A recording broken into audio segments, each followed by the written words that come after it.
Hey Ubies, it's Angela from Grow and Cook, New South Wales. So it's the end of the first week in October here in New South Wales. We're still in spring, but it's very warm. I've had a day in the garden out in the sun and I'm feeling quite sunburnt. So um, I just wanted to show you a few things I've been working on, and you can see that I've been refurbishing some of the garden beds, updating some of the irrigation, planting some tomatoes, and I've got all sorts of things in the ground now for summer, like zucchini and beans, and they're all going really well. So take a look, see what I've been doing this week. So I've had another job to do out here today in the garden. Bed number 2 needed a bit of a revamp. I've got about 6 raised garden beds along the side of my fence. So the bed number 2 didn't have any irrigation, and I've just had some garlic and some celery plants that have been in there all winter. So they've needed a bit of TLC. So what I've done is I've run some irrigation to this bed and topped up the soil and the mulch, and when the garlic comes out in about 2 months time, I'll be able to put some summer crops in there. So you can see what I've done with the irrigation. There's the existing pipe right at the back of the bed, 19mm poly. I've just run an extra bit of poly along the center of the bed, and I've hooked up some little sprinklers and then some little drip lines. I quite like these drip lines because I can direct the water directly where I want it to go. All I do is sticky tape them to some old tent pegs. Just use whatever I've got laying around, push them in. You can buy some special pegs to put them on, but I just use whatever's laying around. You can see the garlic is should be ready in about 2 months. I've just got a bit of a rock holding the poly pipe down at the moment until it relaxes and goes straight. The celery's going all right. It's been there all winter. Still going. I keep hacking it back and it just keeps growing. So I've just moved around here out of the sun because it's quite warm around the other side of number 2 garden bed. And to finish off the bed, I have used a product called Who Flung Dung. I really like this stuff. It goes on quite smelly, but that goes away within a day or 2, and it just seems to feed the soil. I really love it, and unfortunately my dogs like it too, so I have to keep them away from it.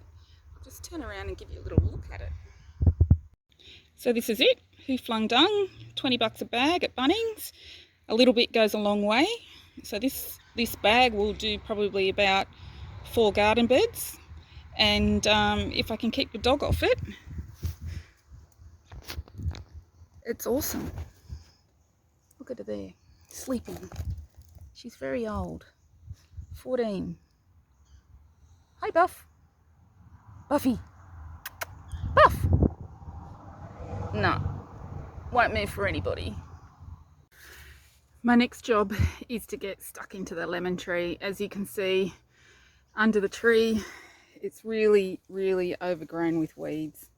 They're everywhere. I've got to get in there.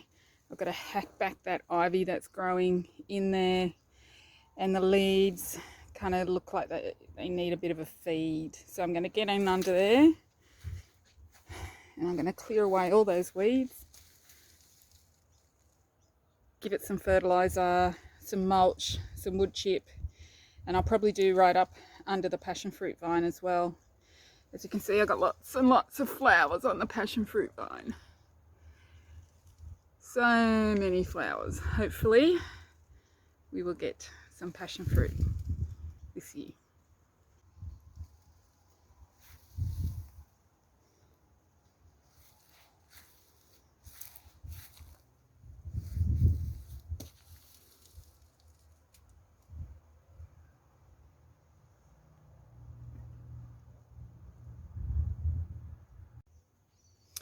So I've cleaned up under the lemon tree and I've chopped all that ivy back.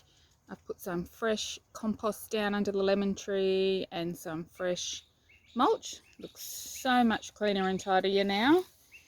And on this side, you can see the ground. No more weeds. That's it. There's the passion fruit vine, and it's had some new compost and some new mulch. And the trees had a dose of seaweed, some dynamic lifter, and some citrus fruit. So hopefully some of these leaves will start to clear up. But we've got flowers, baby lemons. So this tree pretty much produces lemons all year round for me. The only thing I noticed when I was cleaning up, I could smell stink bugs. So I need to come out here with a little bit of horticultural oil and see if I can spray them, find them in here somewhere. Okay, I feel so much better now. My lemon tree's renewed.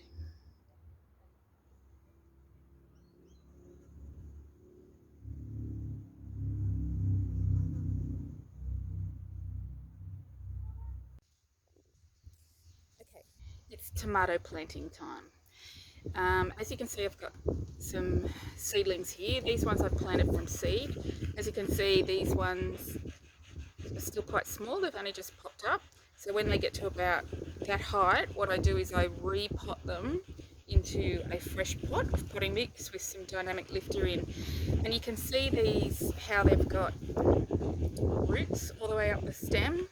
So when I've potted them up, I've buried the stem right up to the first set of leaves, and so what you get is these roots growing off the side of the stem, and it just means when I put them in the ground, they're more likely to stabilise in the ground and get growing a lot quicker and be a bit more drought resistant. I've got two varieties. I've got the Roma and I've got the yellow pear.